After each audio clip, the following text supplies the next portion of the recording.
Y yo también te digo que tú eres Pedro, y sobre esta roca edificaré mi iglesia, y las puertas del infierno no prevalecerán contra ella. Y a ti te daré las llaves del reino de los cielos, y todo lo que atares en la tierra será atado en el cielo, y todo lo que desatares en la tierra será desatado en el cielo. Evangelio de Mateo, capítulo 16, versículo 18 al 19. Estamos agradecidos de tener las obras de Clarence Larkin ante nosotros. Gran parte del material que tenemos sobre estas cosas que estamos presentando ha sido resultado de sus enseñanzas. Consideremos responder a la pregunta, ¿qué es la iglesia? Sabemos que la iglesia es un misterio. El reino no era un misterio. Los profetas del Antiguo Testamento lo describen en términos brillantes, pero había algo que era un misterio para ellos, y eso era lo que iba a suceder entre los sufrimientos y la gloria de Cristo, es decir, entre la cruz y la corona. Recibiendo el fin de vuestra fe, la salvación de vuestras almas. De esta salvación los profetas inquirieron y diligentemente buscaron, quienes profetizaron de la gracia que vendría a vosotros, inquiriendo qué o qué clase de tiempo el Espíritu de Cristo que estaba en ellos indicaba cuando testificaba de antemano los sufrimientos de Cristo y la gloria que seguiría. A quienes fue revelado que no para sí mismos, sino para nosotros ministraban las cosas, que ahora os son anunciadas por los que os han predicado el Evangelio con el Espíritu Santo enviado desde el cielo, cosas que los ángeles desean mirar. Jesús insinuó que iba a haber algo que él llamaba la iglesia, pero no dijo cuándo aparecería ni cómo sería. Por esta causa, yo, Pablo, prisionero de Jesucristo por vosotros, los gentiles, si habéis oído de la dispensación de la gracia de Dios que me fue dada para con vosotros, como por revelación me dio a conocer el misterio, como antes escribí brevemente. Por lo cual, cuando leáis, podáis entender mi conocimiento en el misterio de Cristo, que en otras edades no fue dado a conocer a los hijos de los hombres, como ahora es revelado a sus santos apóstoles y profetas por el Espíritu, que los gentiles deben ser coherederos, y del mismo cuerpo, y partícipes de su promesa en Cristo por el Evangelio, de lo cual fui hecho ministro, según el don de la gracia de Dios que me fue dado por la eficaz obra de su poder, a mí, que soy menos que el más pequeño de todos los santos, me fue dada esta gracia, para que predique entre los gentiles las inescrutables riquezas de Cristo, y para hacer ver a todos cuál es la comunión del misterio, que, desde el principio del mundo, ha estado oculto en Dios, quien creó todas las cosas por medio de Jesucristo, con el propósito de que ahora a las principados y potestades en los lugares celestiales sea conocida por la Iglesia la multiforme sabiduría de Dios, conforme al propósito eterno que realizó en Cristo Jesús nuestro Señor. El misterio de la iglesia fue revelado por primera vez a Pablo. Por esta causa, yo, Pablo, el prisionero de Jesucristo por vosotros los gentiles, si habéis oído de la dispensación de la gracia de Dios que me fue dada para vosotros, como por revelación me dio a conocer el misterio, que en otras generaciones no se dio a conocer a los hijos de los hombres, como ahora es revelado a sus santos apóstoles y profetas por el Espíritu, que los gentiles sean coherederos y del mismo cuerpo, y partícipes de su promesa en Cristo por el Evangelio, según el propósito eterno que realizó en Cristo Jesús nuestro Señor. Efesios 3-11. De esto vemos que la iglesia era desconocida para los patriarcas y profetas del Antiguo Testamento. Que los gentiles iban a ser salvados no era un misterio. El misterio era que Dios iba a formar una cosa totalmente nueva, compuesta de judíos y gentiles, que se llamaría la iglesia. Incluso a nosotros, a quienes ha llamado no solo de los judíos, sino también de los gentiles. Y sucederá que en el lugar donde se les dijo, no sois mi pueblo, allí serán llamados hijos del Dios viviente. Isaías también clama acerca de Israel. Aunque el número de los hijos de Israel sea como la arena del mar, un remanente será salvo, porque él acabará la obra y la abreviará en justicia, porque una obra corta hará el Señor sobre la tierra. Y como dijo antes Isaías, si el Señor de los ejércitos no nos hubiera dejado una descendencia, habríamos sido como Sodoma, y hechos semejantes a Gomorra. ¿Qué diremos entonces?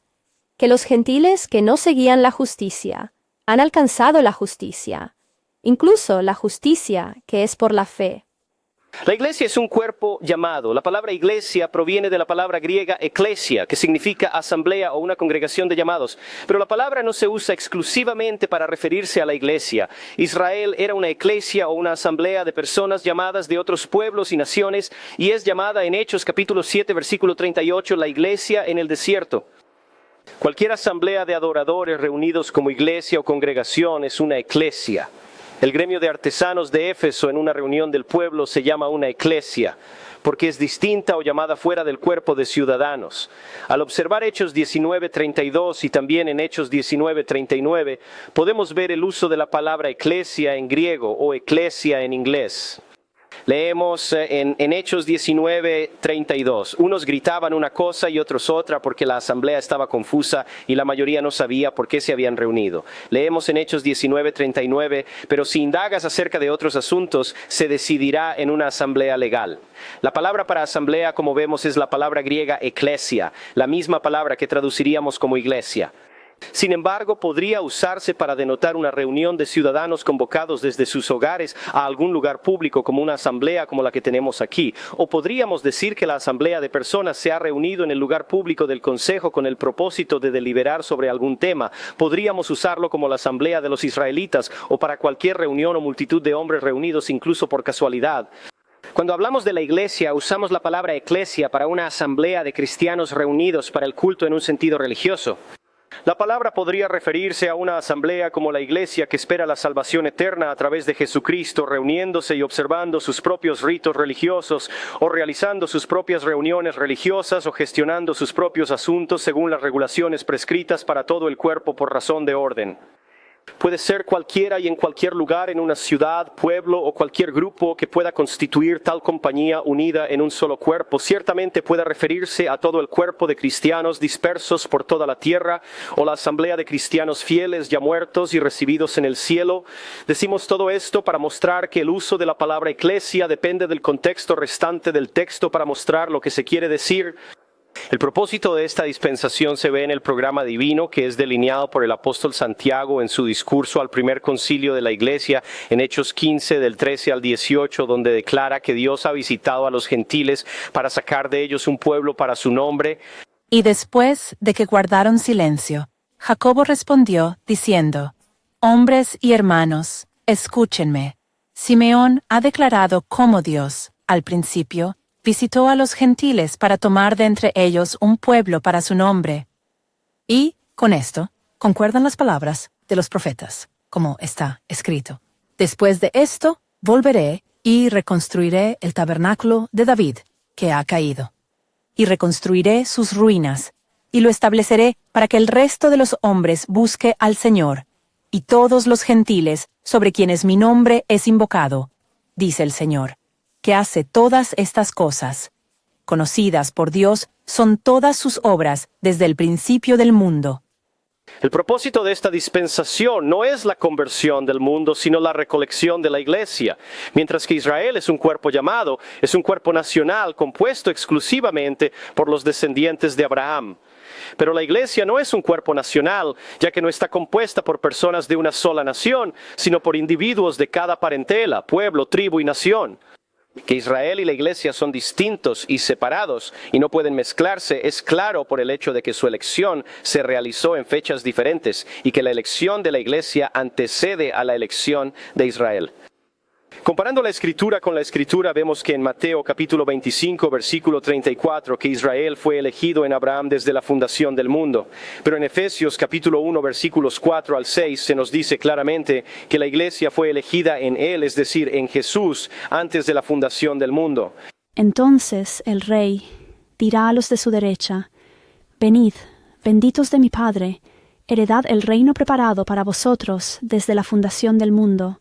Según nos escogió en Él antes de la fundación del mundo, para que fuésemos santos y sin mancha delante de Él en amor, habiéndonos predestinado para ser adoptados como hijos suyos por medio de Jesucristo, según el beneplácito de su voluntad, para alabanza de la gloria de su gracia, con la cual nos hizo aceptos en el amado. En cuanto a la iglesia, se dice que es el mismo cuerpo de Cristo. En Efesios capítulo 1, versículos 22 al 23, leemos: Y ha puesto todas las cosas bajo sus pies, y lo dio por cabeza sobre todas las cosas a la iglesia, la cual es su cuerpo, la plenitud de aquel que lo llena todo en todo. El contexto muestra en el versículo 20 que este liderazgo no fue posible hasta que Jesús fue levantado de entre los muertos y sentado a la derecha del Padre. La iglesia, por lo tanto, no pudo haber existido antes de que hubiera una cabeza, porque Dios no hace cosas sin cabeza. La iglesia entonces es el cuerpo del cual Cristo es la cabeza. En 1 Corintios capítulo 12, versículos 12 al 13, se nos dice cómo se forma este cuerpo. Porque así como el cuerpo es uno y tiene muchos miembros, pero todos los miembros de ese cuerpo, siendo muchos, son un solo cuerpo, así también es Cristo. Porque por un espíritu fuimos todos bautizados en un cuerpo, ya seamos judíos o gentiles, ya seamos esclavos o libres, y a todos se nos hizo beber de un mismo espíritu. Porque así como el cuerpo es uno y tiene muchos miembros, pero todos los miembros del cuerpo, siendo muchos, son un solo cuerpo, así también es Cristo, porque por un solo espíritu fuimos todos bautizados en un cuerpo, ya seamos judíos o gentiles, esclavos o libres, y a todos se nos hizo beber de un mismo espíritu. De esto vemos que es el bautismo del Espíritu lo que nos incorpora al cuerpo de Cristo. No, por lo tanto, no pudo haber iglesia hasta el día de Pentecostés. Y estando juntos con ellos, les mandó que no se apartaran de Jerusalén, sino que esperaran la promesa del Padre, la cual dijo: Oísteis de mí, porque Juan ciertamente bautizó con agua, pero vosotros seréis bautizados con el Espíritu Santo no muchos días después. Y cuando llegó el día de Pentecostés, estaban todos unánimes en un mismo lugar. Y de repente vino del cielo un sonido como de un viento recio que soplaba y llenó toda la casa donde estaban sentados. Y se les aparecieron lenguas divididas, como de fuego, y se posaron sobre cada uno de ellos. Y todos fueron llenos del Espíritu Santo y comenzaron a hablar en otras lenguas, según el Espíritu les daba que hablasen. Pablo, en su carta a los Efesios, que trata principalmente sobre la iglesia, enfatiza este bautismo. Hay un solo cuerpo y un solo espíritu, así como fuisteis llamados en una sola esperanza de vuestra vocación, un solo Señor, una sola fe, un solo bautismo, un solo Dios y Padre de todos, quien está sobre todos y por todos y en todos vosotros.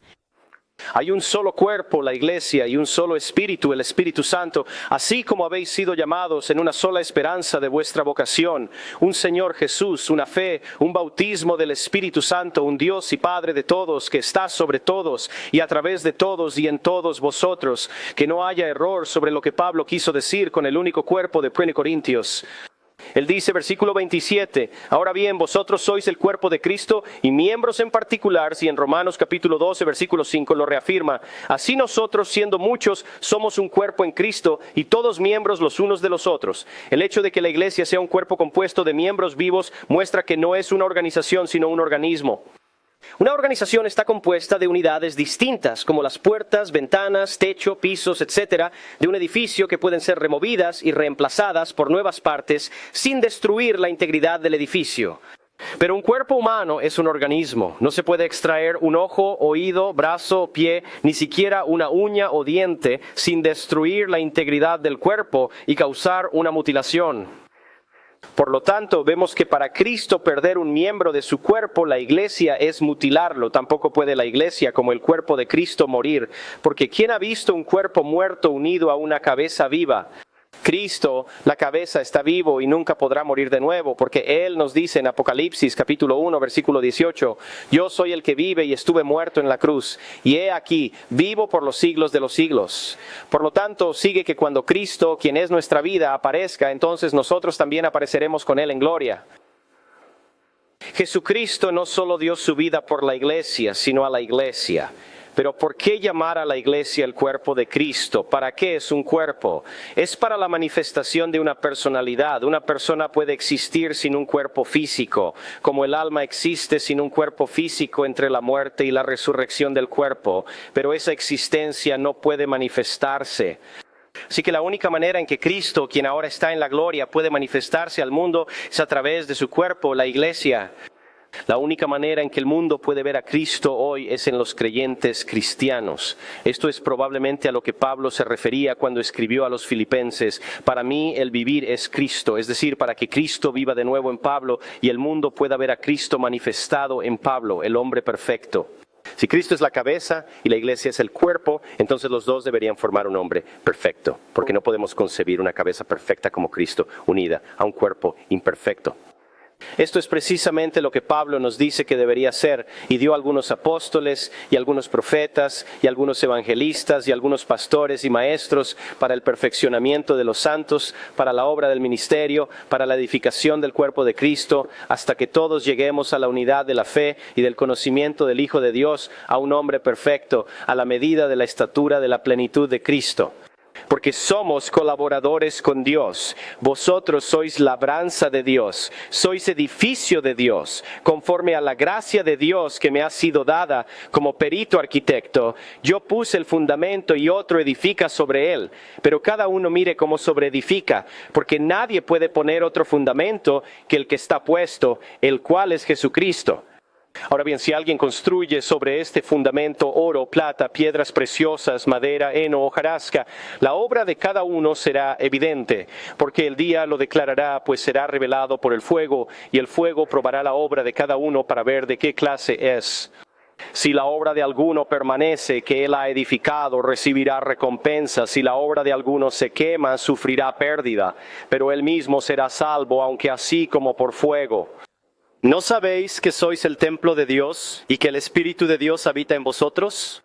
Si alguno destruye el templo de Dios, Dios lo destruirá a él, porque el templo de Dios es santo, el cual sois vosotros. Pablo habla de la iglesia bajo la figura de un edificio o templo, del cual Cristo es la principal piedra del ángulo, en quien todo el edificio bien ajustado crece para ser un templo santo en el Señor, en quien vosotros también sois juntamente edificados para morada de Dios en el Espíritu.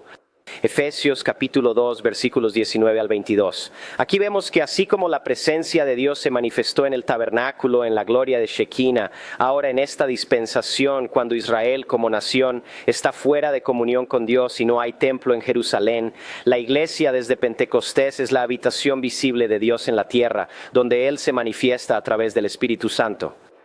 Juan nos dice, Juan 1:14, que el Verbo Jesús tabernaculizó entre nosotros y habló de su cuerpo como un templo. Juan 2:19 a 21, así que entre Dios manifestándose en la gloria Shekinah del templo y ahora a través de su Espíritu en la iglesia, se manifestó en la persona de Jesús. Y Juan nos dice que él, Pedro y Santiago vieron la gloria de Dios en la persona de Jesús en el monte de la transfiguración, Juan 1:14. En la montaña se dice que la iglesia es la esposa de Cristo. En el presente la iglesia es una virgen desposada. Pablo dijo a la iglesia en Corinto: porque os celo con celo de Dios, pues os he desposado con un solo esposo para presentaros como una virgen pura a Cristo. Segunda de Corintios 11:2. En los días de Cristo el desposorio era tan sagrado como un matrimonio. El primer Adán tuvo su novia y el segundo o último Adán debe tener su novia. Se nos dice cómo el primer Adán consiguió a su esposa. El Señor Dios hizo caer un sueño profundo sobre Adán y él durmió, y tomó una de sus costillas y cerró la carne en su lugar. Y con la costilla que el Señor Dios había tomado del hombre, formó a una mujer y la llevó al hombre. Y Adán dijo: esta es ahora hueso de mis huesos y carne de mi carne. Ella será llamada mujer porque fue tomada del hombre. Ahora Jesús, durante su vida en la tierra como hombre, habitó solo, pero un profundo sueño, el sueño de la muerte, cayó sobre él, y de su costado herido, como resultado de la expiación que hizo en la cruz, vino aquello de lo que la iglesia fue formada, y a lo cual el Espíritu Santo dio vida en el día de Pentecostés, de modo que como Adán dijo de Eva: esto es ahora hueso de mis huesos y carne de mi carne. Podemos decir de la iglesia: somos miembros de su cuerpo, de su carne y de sus huesos. Efesios 5, del 29 al 33. La mujer fue llevada a Adán y presentada a él, pero Cristo presentará a la iglesia a sí mismo. Efesios 5:27. Que Eva fue casada con Adán está indicado en Génesis 2:24 y se menciona en Mateo 19:4, Mateo 19:5 y Efesios 5:31. Y él respondió y les dijo: ¿No habéis leído que el que los hizo al principio los hizo varón y hembra, y dijo, por esta causa dejará el hombre a su padre y a su madre, y se unirá a su esposa, y los dos serán una sola carne. Por lo tanto, ya no son dos, sino una sola carne. Lo que Dios ha unido, que no lo separe el hombre. Por esta causa dejará el hombre a su padre y a su madre, y se unirá a su esposa, y los dos serán una sola carne. Este es un gran misterio, pero hablo en cuanto a Cristo y la Iglesia. Chate. Tenemos una hermosa ilustración de cómo Cristo está reuniendo a su novia, la iglesia, en la historia de cómo Isaac consiguió su novia. En las Escrituras, Abraham es un tipo de Dios, Sara es un tipo de Israel, Isaac es un tipo de Jesús, Eleazar es un tipo del Espíritu Santo, Rebeca es un tipo de la iglesia, Setura, un tipo de Israel restaurado. Cuando llegó el momento para que Isaac tuviera una esposa, su padre Abraham no quería que se casara con una mujer cananea y por eso envió a su sirviente Eleazar a Padan Aram para conseguirle una de entre los parientes de Abraham. Cuando Eleazar llegó a Padan Aram, fue divinamente dirigido a la casa de Labán, un sobrino nieto de Abraham, cuya hermana Rebeca Dios había elegido para ser la esposa de Isaac. Rebeca consintió en convertirse en la esposa de un hombre que nunca había visto únicamente por las representaciones de Eleazar y partió con él, dejando atrás a sus parientes. A medida que la caravana se acercaba a la casa de Abraham, leemos que Isaac salió al campo a meditar al atardecer y vio que los camellos de su padre regresaban y Rebeca se bajó de su camello y fue presentada por Eleazar a Isaac y ella se convirtió en su esposa. Entonces Dios ha enviado al Espíritu Santo a este mundo en esta dispensación para conseguir una esposa para su Hijo Jesús y cuando el número completo de la iglesia esté completo, el Espíritu Santo la llevará de regreso con él a la casa del Padre y Jesús, cuyo novia ella será, saldrá al aire en el atardecer de esta dispensación para encontrarse con ella. ¿Por qué esto os decimos por la palabra del Señor, que nosotros los que vivimos, que habremos quedado hasta la venida del Señor, no precederemos a los que durmieron? Porque el Señor mismo descenderá del cielo con una aclamación, con la voz del arcángel y con la trompeta de Dios, y los muertos en Cristo resucitarán primero. Luego nosotros, los que vivimos, los que hayamos quedado, seremos arrebatados juntamente con ellos en las nubes para recibir al Señor en el aire, y así estaremos siempre con el Señor. Por tanto, alentaos unos a otros con estas palabras.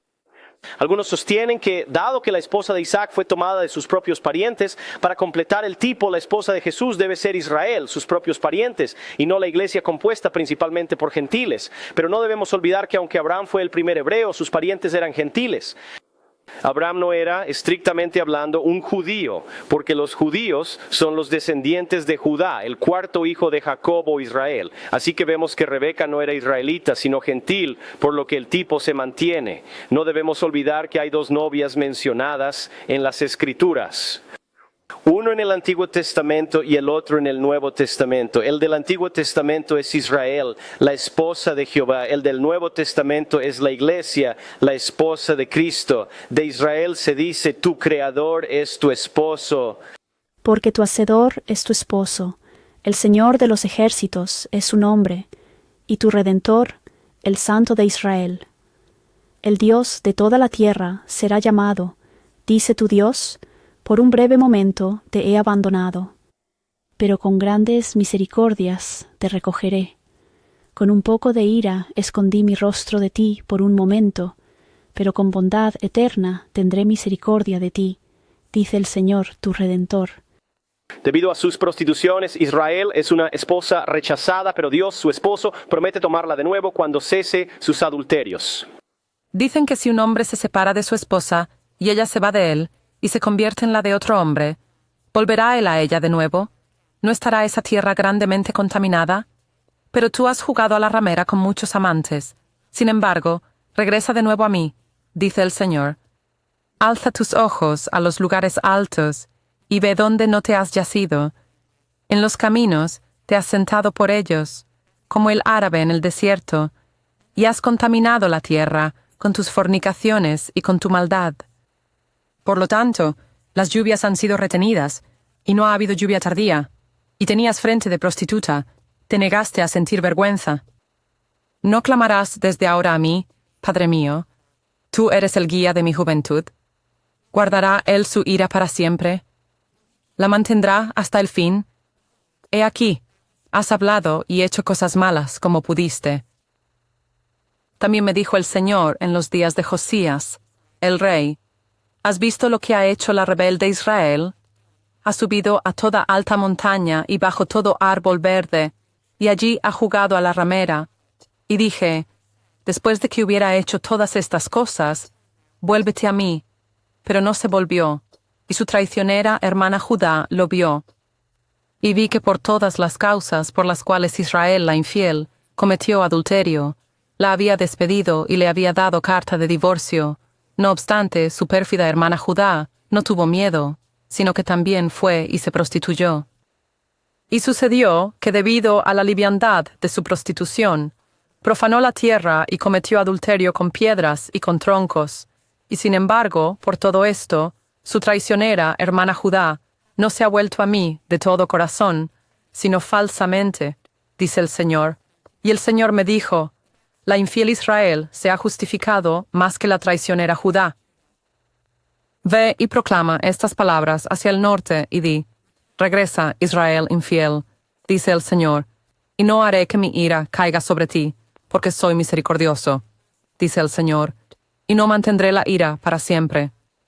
Solo reconoce tu iniquidad, que has transgredido contra el Señor tu Dios, y has dispersado tus caminos a los extraños bajo todo árbol verde. Y no habéis obedecido mi voz, dice el Señor.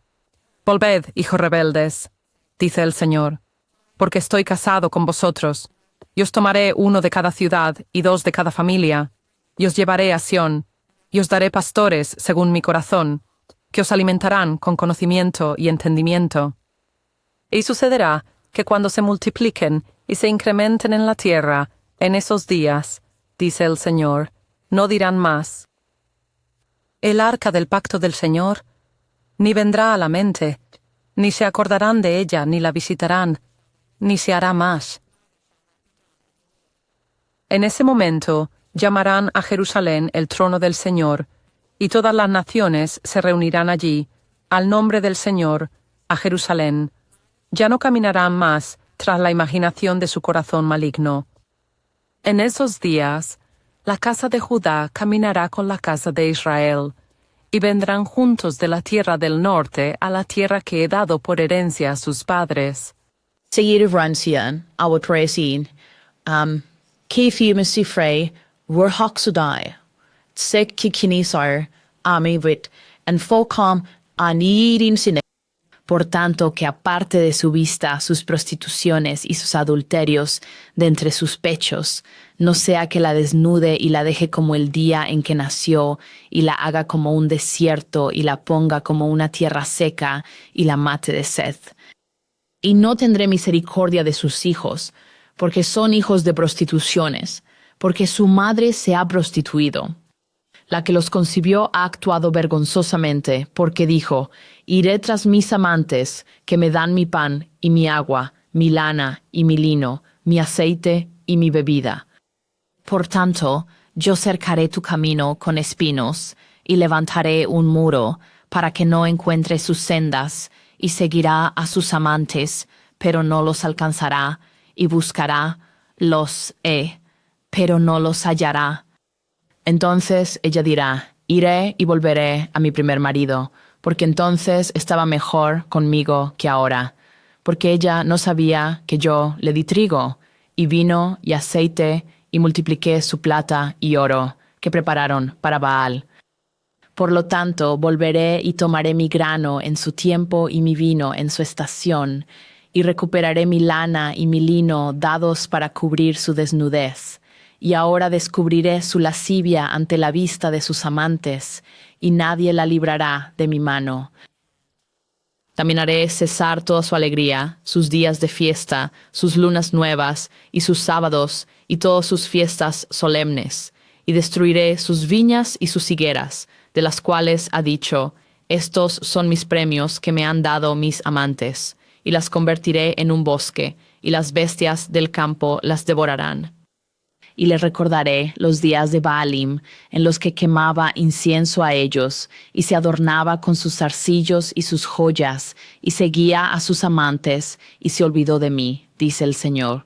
Por tanto, he aquí la traeré y la llevaré al desierto y le hablaré al corazón y le daré desde allí sus viñedos y el valle de Acor como puerta de esperanza. Y allí cantará como en los días de su juventud y como en el día cuando subió de la tierra de Egipto.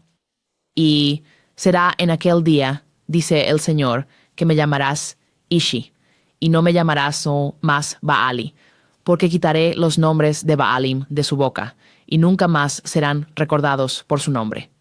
Y en ese día haré un pacto para ellos con las bestias del campo, y con las aves del cielo, y con los reptiles de la tierra, y romperé el arco, la espada y la guerra sobre la tierra, y los haré yacer en seguridad. Y te desposaré conmigo para siempre. Sí, te desposaré conmigo en rectitud, y en juicio, y en misericordia, y en compasión. Incluso te desposaré conmigo en fidelidad, y conocerás al Señor. Y sucederá en aquel día que oiré, dice el Señor, oiré los cielos, y ellos oirán la tierra, y la tierra oirá el grano, y el vino, y el aceite, y ellos oirán a Jezreel. Y Mamre sembrará para mí en la tierra, y tendré misericordia de la que no había obtenido misericordia. Y diré a los que no eran mi pueblo, tú eres mi pueblo, y ellos dirán, tú eres mi Dios. Entonces el Señor me dijo, ve otra vez, ama a una mujer amada por su amigo, aunque adúltera, conforme al amor del Señor hacia los hijos de Israel, quienes miran a otros dioses, y aman las jarras de vino. Entonces la compré por 15 piezas de plata, y por un homer de cebada, y medio homer de cebada. Y le dije, tú permanecerás conmigo muchos días. No te prostituirás, ni serás de otro hombre. También yo seré para ti. Porque los hijos de Israel estarán muchos días sin rey, y sin príncipe, y sin sacrificio, y sin imagen, y sin efod, y sin terafines. Después volverán los hijos de Israel y buscarán al Señor su Dios y a David su rey, y temerán al Señor y a su bondad en los últimos días. Sara es un tipo de Israel antes de su caída y setura de Israel cuando Dios la recupere nuevamente. No será recuperada como virgen, sino como esposa, pero es una virgen con la que el Cordero Cristo se casará. Así que la esposa Israel del Antiguo Testamento no puede ser la novia virgen del Nuevo Testamento. Nuevamente, la esposa Israel residirá en la Jerusalén terrenal durante el milenio, mientras que la novia, la iglesia, residirá en la Nueva Jerusalén. Estas distinciones dejan claro que Israel no puede ser la novia de Cristo. En cuanto a la iglesia, siendo tanto el cuerpo como la novia de Cristo, tenemos el ejemplo de Eva, que era del cuerpo de Adán antes de ser su esposa. Consideremos el origen de la iglesia. Mientras que, como hemos visto, la iglesia tuvo su origen en la mente de Dios antes de la fundación del mundo, sin embargo, no existió hasta después de la ascensión de Cristo.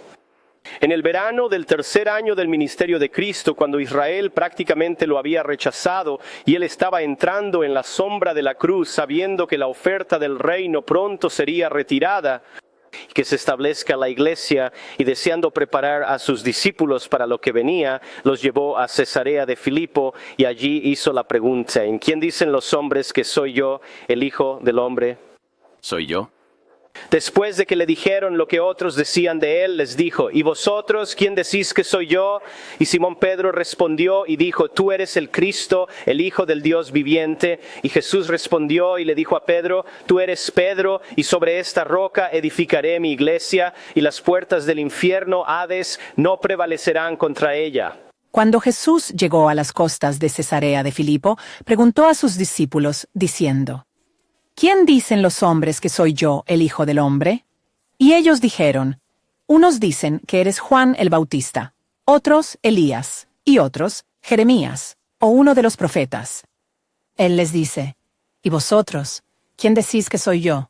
Y Simón Pedro respondió y dijo: tú eres el Cristo, el Hijo del Dios viviente. Y Jesús le respondió y dijo: bienaventurado eres, Simón, hijo de Jonás, porque no te lo reveló carne ni sangre, sino mi Padre que está en los cielos. Y yo también te digo que tú eres Pedro, y sobre esta roca edificaré mi iglesia, y las puertas del infierno no prevalecerán contra ella. Y a ti te daré las llaves del reino de los cielos, y todo lo que ates en la tierra será atado en el cielo, y todo lo que desates en la tierra será desatado en el cielo. Entonces, él encargó a sus discípulos que no dijeran a nadie que él era Jesús, el Cristo. Observa que aquí hay un pequeño juego de palabras. Es de la palabra griega Petros, de donde se toma la palabra Pedro. Petros en griego significa una piedra, el pequeño fragmento de una roca, mientras que la palabra griega Petra significa una roca o gran masa de piedra. Es significativo que en griego la palabra Petros es masculina, mientras que la palabra Petra es femenina. El cambio de género no carece de significado, como si pretendiera distinguir a Pedro, el hombre de su confesión de que Cristo era el Hijo de Dios, y que sobre esa confesión o sobre Cristo la roca, Cristo construiría su iglesia. Que la roca significa Cristo mismo está en armonía con otras escrituras que hablan de él como una roca, que Pedro entendió que Cristo quiso decir que él mismo era la roca. Es evidente en el discurso de Pedro en Hechos 4, 5 al 12, donde dice de Cristo: esta es la piedra que fue desechada por ustedes, los constructores, y que ha llegado a ser la cabeza del ángulo, es decir, la piedra angular del edificio. Pedro reafirma esto en su primera epístola, primera de Pedro, 238, y así rechaza ser la roca a la que Cristo se refería. El apóstol Pablo también declara que con la roca se refiere a Cristo. Escribiendo a los Corintios dice: porque nadie puede poner otro fundamento que el que está puesto, el cual es Jesucristo. 1 Corintios 3:11.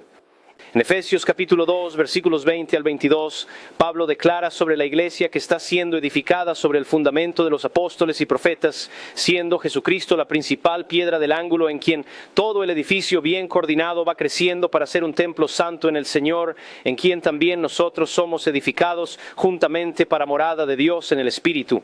Y sucedió al día siguiente que sus gobernantes y ancianos y escribas y Anás, el sumo sacerdote, y Caifás, y Juan, y Alejandro, y todos los que eran de la parentela del sumo sacerdote, se reunieron en Jerusalén.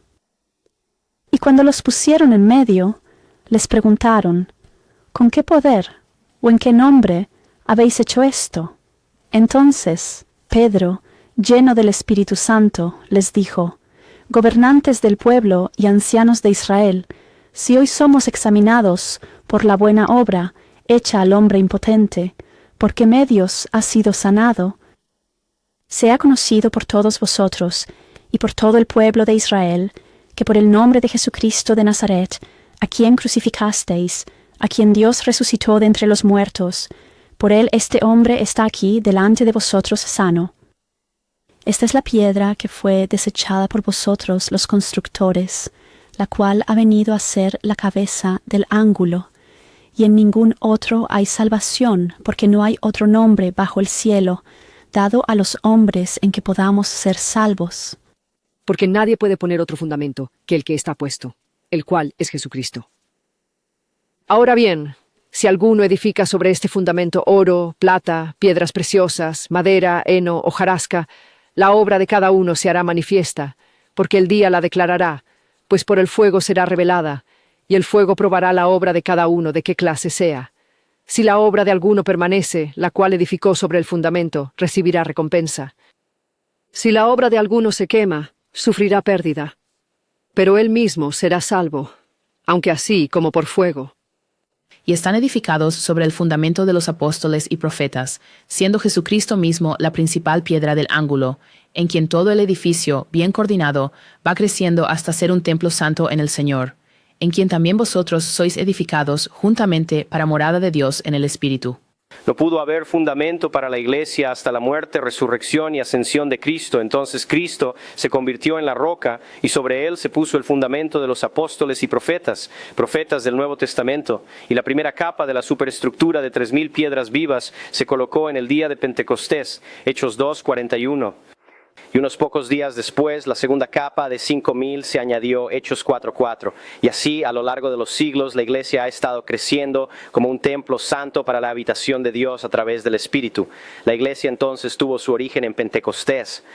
Si Pedro fuera la roca sobre la cual debía edificarse la iglesia, parece razonable que el misterio de la iglesia debería haberle sido revelado a él en lugar de a Pablo. Por las puertas del infierno se entiende las puertas del Hades o el inframundo. El inframundo está compuesto por 2 secciones con un abismo infranqueable en medio. Una de las secciones se llamaba paraíso, la otra infierno. Lucas 16, 19, 31.